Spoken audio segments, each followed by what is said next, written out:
जवानी के उड़े दहो, मनवा से मनवा के जुड़े दहो।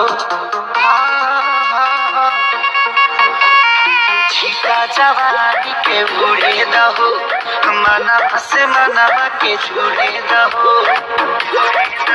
आज सुत चदरिया तान के टूट जाए राजा जी, टूट जाए राजा जी पलंग सागवान के, टूट जाए राजा जी पलंग सागवान के।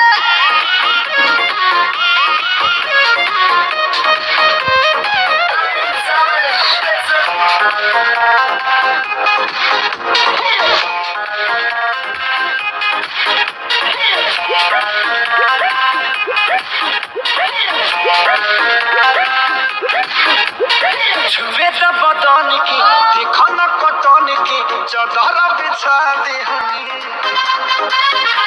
पलंग जी मन पिघलाते हनी, पलंग पर झलकाते हनी। छुए त बदन की देखो कटन की, देखो न कटन की चदर बिछा दे हनी। पलंग जी मन पिघलाते हनी, पलंग पर झलकाते हनी। परियार बट दे अब फान के टूट जाए राजा जी, टूट जाए राजा जी पलंग सागवान के, टूट जाए राजा जी पलंग सागवान के।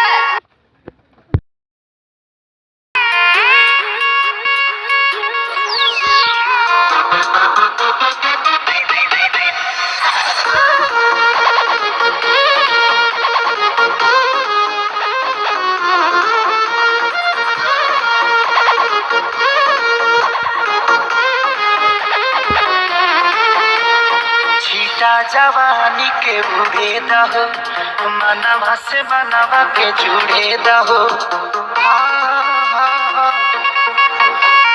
छीटा जवानी के उड़े दहो, मनवा से मनवा के जुड़े दहो। आज सुत चदरिया तान के टूट जाए राजा जी, टूट जाए राजा जी पलंग सागवान के, टूट जाए राजा जी पलंग सागवान के।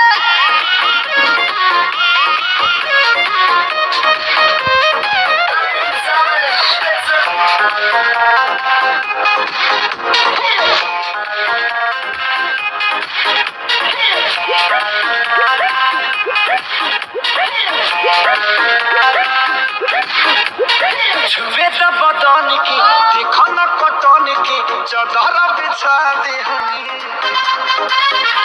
पलंग जी मन पिघलाते हनी, पलंग पर झलकाते हनी। छुए त बदन की देखो कटन की, देखो न कटन की चदर बिछा दे हनी। पलंग जी मन पिघलाते हनी, पलंग पर झलकाते हनी। परियार बट दे अब फान के